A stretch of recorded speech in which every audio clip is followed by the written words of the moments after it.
Hey, this is Jason, and in this series on how do I sell my land in Texas, wanted to answer a question I get a lot, and that's landlocked property. Okay, so what do we do with a landlocked property? If you own a piece of land in the state of Texas, maybe you're thinking about selling it, and you think it's landlocked. So as I defined in the previous video in this tutorial, I was talking about land access. Landlocked properties are something that doesn't have any legal access. Like, you could physically walk there, of course, over land, but it would be crossing private property and you would have to trespass to do it. So there's no legal way to get to your property unless you fly in by helicopter. And until, we all get helicopters, that could be an issue. So the first question is my property landlocked? Now, it's surprising to many people, but in the state of Texas and in many other states in the United States, there are thousands, quite literally thousands, of landlocked properties. It's very common, and I want to help you learn how to define if it's landlocked or not. Don't just assume that right away. There's a few things that you can do if it's landlocked to look to see if there is any physical access legally, or if you could possibly get it. So let's jump right into it. If you pull up the county where your property's at and you go to the GIS map, you're just going to type in, I'm in Rusk County, so you can just put Rusk County GIS and then go through a couple links and you'll pull up a map like this where you can put your parcel number in, and if you click on it, it'll bring up the parcel details. So this one's actually 35-acre parcel. But I wanted to just show you, you can see, as I showed you in my previous video, this is a platted roadway, so you can see that the property lines go to both sides, but that roadway is separate. Okay, so that is a roadway that's platted. Now, there's a property right here that has no visible road access to it. Like, you would have to cross someone else's property. Now, there's some sort of a dirt lane going back here across this field. Now, what happens here? What happens is, most likely at some point, this was all a larger piece of property owned by some farmer, and when the farmer either sold it or passed away, he got subdivided down to multiple heirs, or he sold it off in pieces, and maybe it was all owned, or even now possibly it could be owned by the same people. And so they have a roadway going back, but let's say for some reason they sell one off and the other, and you lose access. So as things get sold over time, oftentimes this parcel that was part of a bigger parcel with access has now lost its access and it's become essentially landlocked. Okay, now the ideal way is that when they sell this, they would, usually the buyer, if they were wise, would say, hey, I'm not going to buy that property unless you deed me an easement, which is a legal roadway to cross. So that's pretty simply what an easement is. It's called a dominant tenant, and there's multiple types of easements though and how it could be, but it's just a legal right to cross someone's property, and it's usually for a certain portion, 30 feet wide, 40 feet wide, something like that. But we have this property, and let's say that you own this property and you say, you know what, I don't think there's legal access to it. Maybe you have a handshake agreement with the neighbor and you're using that lane. But there could be a problem if you sell your property, because a potential buyer is not going to want to buy that unless there's legal access. So what do you do to find out if there's legal access? Okay, so first we check the county GIS. So just like I showed you, check the county, and you're going to be able to see if there's a platted roadway or if there's a county road or some other road that's platted. And then the second thing you want to do is you want to check the deed. Okay, so I'm going to give you an example there. Reading the deeds and legal descriptions is something I'll make another tutorial video about. It can be a little complicated when you're first starting to do it. So I'll show you just a very simple one. And it's very common in West Texas.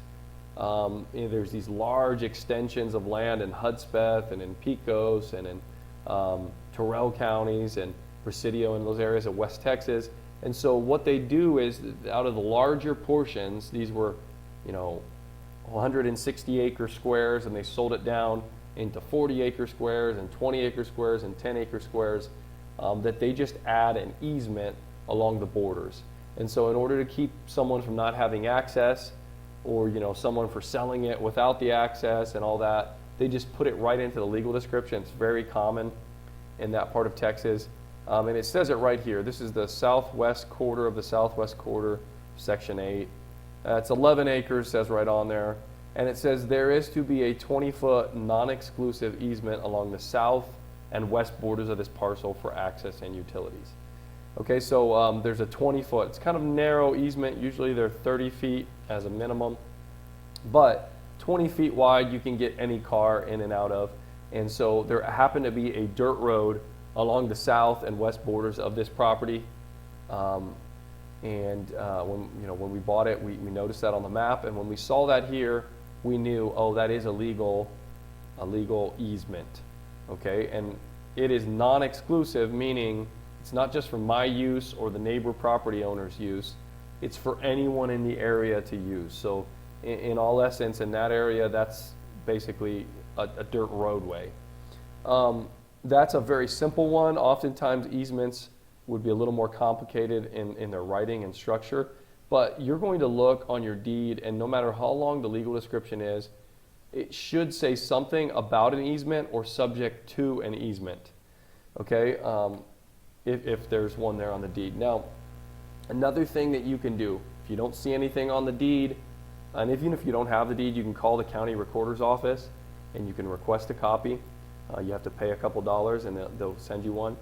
But another thing you can do, kind of the third step, is you can actually go to the county recorder's office. You can call them. Some are more helpful than others.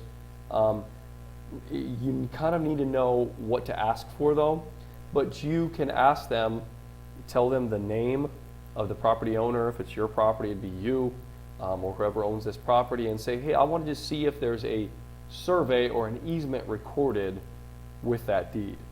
Okay, and this is the county recorder's office that you need to call, or the county clerk in some cases, and they're going to pull that up, and there should be something recorded. Now, they might say, oh, there isn't.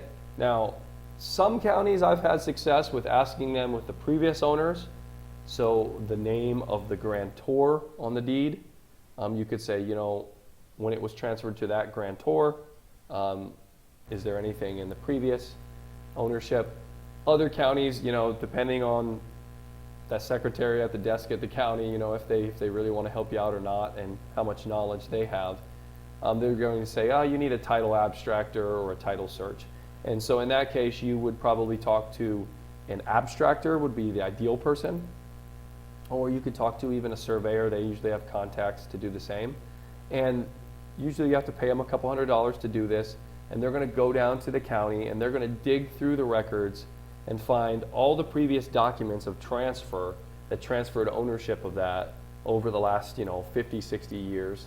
And somewhere along there, when that was partitioned off a larger parcel, hopefully there's an easement on the deed or registered with it. So sometimes they'll record an easement on a separate document and register it there with that, or it was surveyed and the survey will show, that survey of subdivision will show an easement. So let me show you what that looks like with a survey with an easement. So here's a property. This is in Pecos County, Texas. And it says right here, survey plot of section 121, block 3. So this is a larger section. This is what's called a block and section. So it's a section is 1 mile by 1 mile. And that's 640 acres total. And they've made this into 20-acre parcels. All of these parcels are 20.194 acres, or 196 acres. They vary a little bit. But as you can see, they have created this little survey map or plat map, and all of these parcels, almost all of them, have access. So you can see, I'm going to zoom in a little bit so you can see it better. It shows you these dotted lines here along the bottom section, up along the east side and up the center. And up the center, it's going on both sides of the property line. And it shows us right here, it shows us typical road and utility easement, not to scale, but it shows 30 feet by 30 feet, okay? And 60 feet across both. So it's basically telling us, okay, hey, look, there are easements along these borders. Now in this particular area, there are actually all of these sections have these same 30-foot easements. So oftentimes there's fences where the ranchers have fenced off these sections, but you can drive within 30 feet of that fence and access your property. Now this is what I call legal access, but no physical. So if you saw this on a map, there's not a physical road going across. It's just kind of open desert and mesquite. But a four-wheel drive could drive across there, or you could clear a road across there. First you'd have to get a surveyor to put some stakes in, and you could have a road cleared with a tractor across there, a bulldozer. Okay, so that's what it would look like on the plat, and that's something to consider. Look at the recorder's office, ask them if your parcel is part of a subdivision. See, is there a plat of subdivision? It'll usually show the access, or a survey or easement on file. Now, if you can't find anything and you even have exhausted your researching efforts, then the next thing to do would be find the neighboring property owner. You can find that information with the exact same GIS. So we could actually say, okay, who's closest to a road here? So this person looks like they have access to the road. It looks like there's a roadway going up here. So let's say we just look at the property owner information. You just click on it, and it brings up their information. This is, let's see, Octavio Suarez owns that property. So we would call up Mr. Suarez, and we would say, Mr. Suarez, would you sell me an easement across the property? And ideally, it's something that doesn't have to cross as distant or as far. And oftentimes, there are even, previously existing roadways like this. So we could just, see who owns this property. It looks like Warren K. And we'd see who owns this one. It should be on there. If for any reason there's any confusion, you can find the parcel number with the county and call them. And we would just contact these people. You could either go there physically and knock on the door if they live on the property, and it's your neighbor, or look up their information, send them a letter or give them a call. You can use skip tracing services online to use their name and find their phone number if you don't live there locally, and try to contact the neighbor and just negotiate with them. Now, some neighbors will say, sure, I'll give you an easement. What they need to do is actually sign a document, and you need to have a surveyor create or a title company an easement, and it's a legal document that will be recorded with your deed at the county recorder's office. Now, some people will do this for free if you're on good terms with the neighbor. In other cases, you might need to give them something for that, so pay them something monetarily. So they, you can negotiate with that and say, hey, what will you charge me for an easement?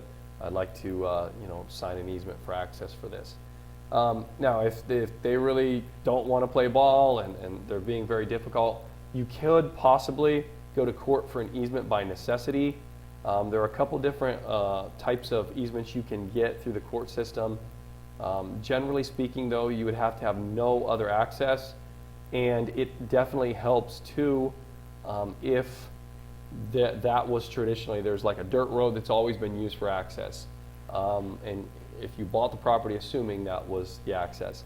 If you have evidences like that, it can help, but you would need to contact a real estate attorney, particularly one with experience in gaining easements, and it would obviously be an expensive route to go. It would be much easier probably for the cost to just negotiate a more affordable option and have a neighbor sell you access. Okay, so I hope that helps you with your landlocked property. Now, remember, you can sell landlocked properties. It's best to gain access because they're not very valuable if you don't. Now, continue to stay connected for more videos on how to sell your land in Texas.